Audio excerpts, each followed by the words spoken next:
Bonjour, cher ami. Bonjour, chers visiteurs.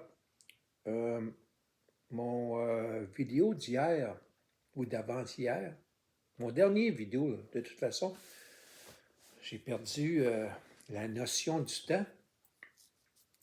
Vous m'excuserez, il y a tellement de choses qui se passent en même temps, là, c'est incroyable. Alors, il y a des fois, vous m'en excuserez, il y a des fois que je perds la notion du temps. Euh, Parce que je travaille sur différents fuseaux horaires. Hein? Il y a des fois qu'on ne sait plus, coudonc, on est-tu rendu le matin, le soir, l'après-midi, euh, lorsque je communique avec les Philippines. Les Philippines sont 12 heures en avance sur nous. Alors, que ce soit l'Inde, les Philippines, euh, j'ai un confrère très près de moi. Très, très près de moi. Pardonnez-moi, je vais prendre une gorgée si vous me permettez. Un confrère qui habite l'Australie. Alors, on communique entre nous.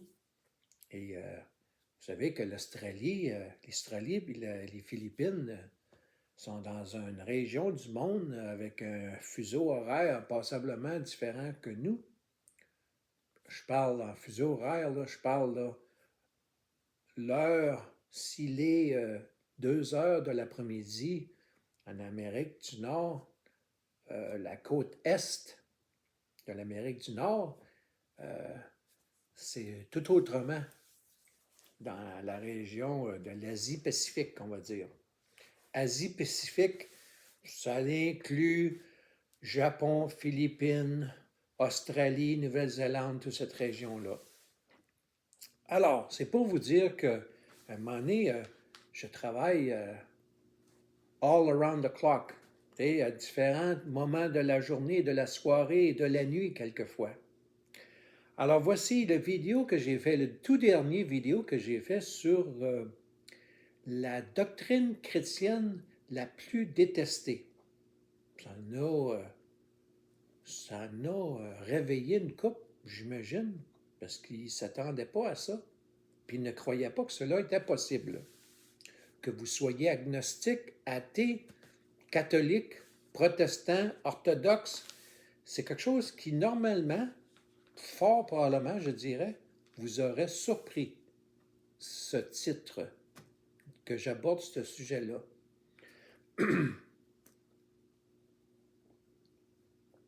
Pardonnez-moi encore une fois. Alors voici, j'ai abordé le sujet et j'ai manqué de temps parce que je vous ai donné un passage biblique à cet effet. Mais le, le, le plus important passage biblique qui est direct, qui est la doctrine, la doctrine chrétienne qui est la plus détestée, je ne l'avais pas mentionné, je ne l'ai pas dite.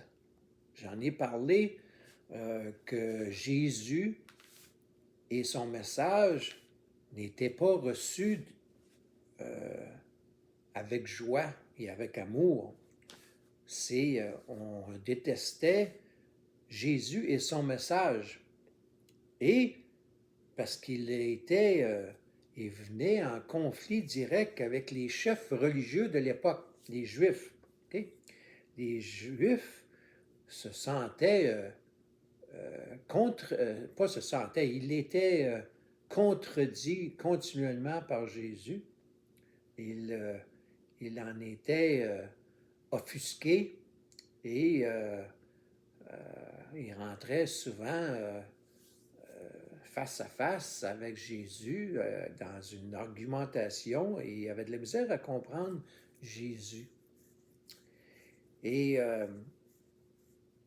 ce que Jésus disait, en d'autres mots, ce que Jésus disait, ça l'insultait, les chefs religieux de l'époque, les Juifs.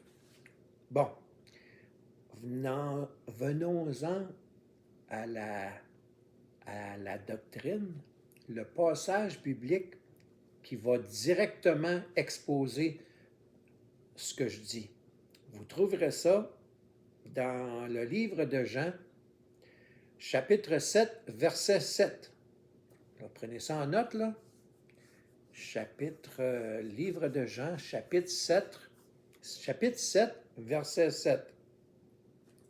En passant, j'ai mis un t-shirt, un gaminet. Ceux en France, les Français, ceux en France ne disent pas un t-shirt.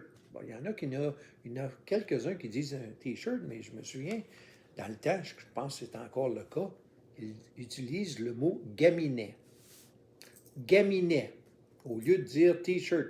Nous autres, en Amérique du Nord, les francophones, on dit t-shirt. Alors, j'ai un t-shirt Boréal. Ça vous dit quoi? Boréal, microbrasserie. Peut-être vous ne le savez pas, mais j'ai œuvré, vous m'excuserez, j'ai une envie d'éternuer. C'est pour ça que je me joue avec le nez un peu. Je ne devrais pas. C'est pas bien, hein? Je ne devrais pas faire ça dans une vidéo, mais coudonc. Je suis naturel comme ça se peut pas. J'agis devant vous de façon naturelle, comme si nous étions face à face. Pas de cachette. Ce que vous voyez, ce que vous entendez, c'est moi, sans filtre, sans de mise à jour ou de correction. OK? Heureusement, je ne suis pas en train d'éternuer, alors je me retiens, ce qui est difficile. Alors, ben oui, mon gaminet Boréal, c'est une microbrasserie. Pour ceux qui ne le savaient pas, je ne l'ai pas mentionné, j'ai œuvré 10 ans ou au-dessus de 10 ans, à peu près 10 ans, dans le domaine de l'hôtellerie et de la restauration au Québec. Les cantons de l'Est, l'Estrie, hein? Les restaurants, les hôtels.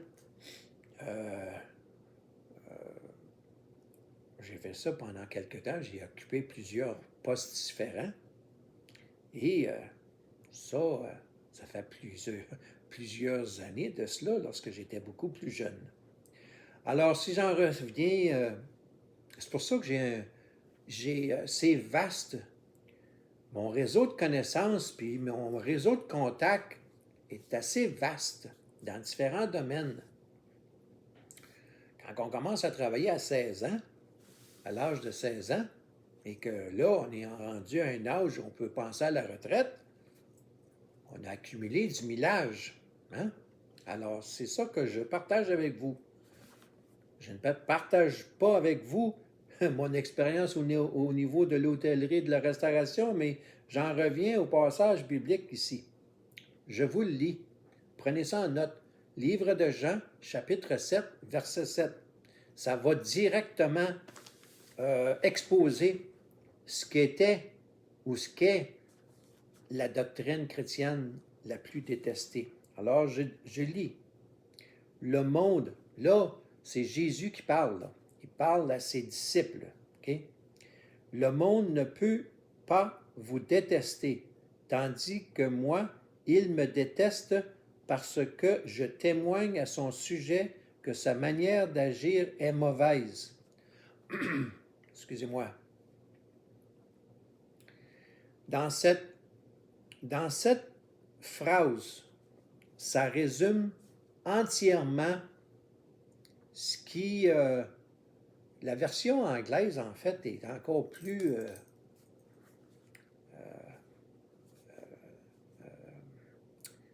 est plus frappante. Je cherche le mot, là. Plus frappante, la version anglaise, que la version française. Okay?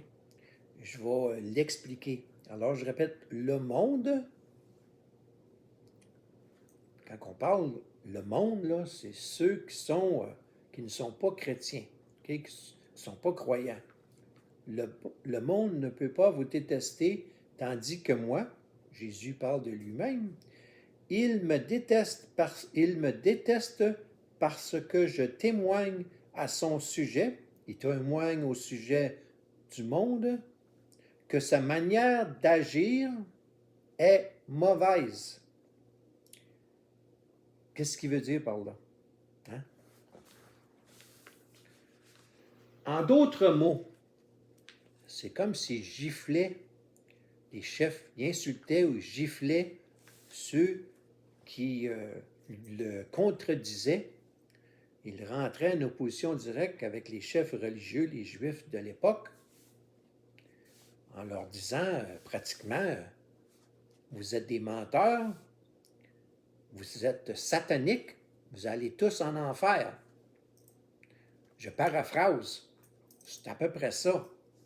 Ces chefs religieux-là, en entendant ça, il faut se mettre dans leurs souliers. Là. Les autres, ils pensaient là, que la vérité, ils l'avaient, puis il y a seulement eux qui connaissaient la vérité, puis ils partageaient ça, puis ils étaient à l'époque dans ce qu'on appelle la loi.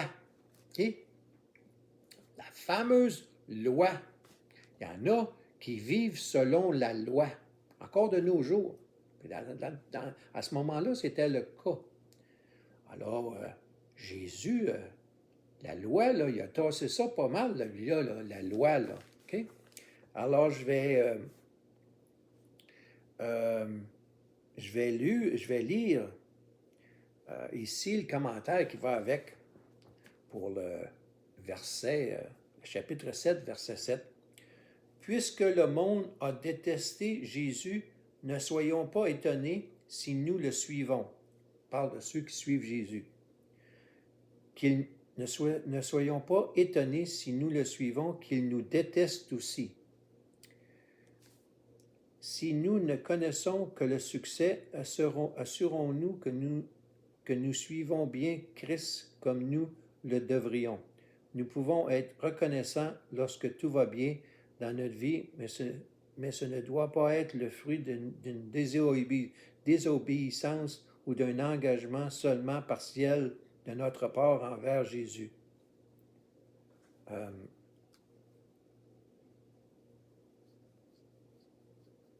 Je poursuis dans mon commentaire avant que je manque de temps. Jésus est venu apporter le plus grand cadeau jamais offert aux hommes. Alors pourquoi a-t-il souvent agi dans le secret? Les chefs religieux le détestaient et beaucoup d'entre eux refusaient son offre de salut, quoi qu'il puisse dire ou faire. Plus Jésus enseignait et agissait au grand jour, plus ses chefs l'importunaient, lui et ses disciples. C'est pourquoi il a préféré parler et agir aussi discrètement que possible. Bon. Alors, ça m'amène à aborder, parce que cela touche un aspect dont peu parlent ou abordent d'une façon que le grand public peut comprendre. Grand public au complet, là. Athée, agnostique, catholique, protestant, orthodoxe, name it. Mon prochain vidéo va être à ce sujet-là. Tout tourne autour de ce qu'on pourrait appeler la condition humaine. C'est ce que les chefs religieux, dû à leur condition humaine, ne parvenaient pas à comprendre et accepter ce que Jésus disait. Okay? Alors, je vais juste y toucher brièvement.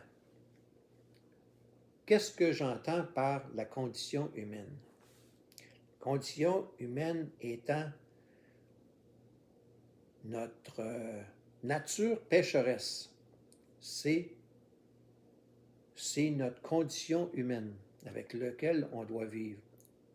Tout être humain qui a vécu sur la terre, tous et chacun qui a vécu sur la terre,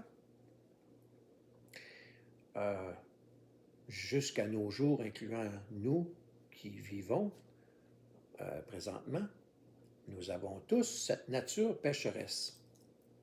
Nature pécheresse que les musulmans ne reconnaissent pas dans l'islam. Dans le christianisme, euh, il est, il est abordé, il est reconnu, mais pour certains, il y a un conflit. Il n'en parle pas trop fort, mais il y a un conflit. Je m'explique.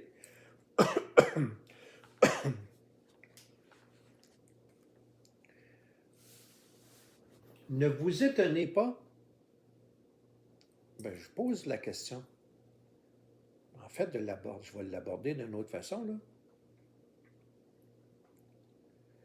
Pourquoi les gens, dont Martin Luther, mais pas juste Martin Luther, ont quitté le catholicisme lorsque, chez les catholiques, pour eux, ils proclament, ils se disent être la véritable, la seule religion, puis qu'il y a une infaillibilité papale. Je vous amène quelque chose à réfléchir. Pensez-y, là, sérieusement, là. La condition humaine, tout être humain qui a vécu, je parle du passé, du présent et du futur, a une nature pécheresse. Alors comment peut-on avoir un pape infaillible? Et ne soyons pas surpris d'entendre qu'il y a eu des prêtres pédophiles. Pourquoi? Parce que tout être humain a une nature pécheresse. C'est le plus gros problème de la religion catholique. Ils ne l'admettent pas. Alors, je termine là-dessus. Je vais en parler dans mon prochain vidéo. Bonne journée.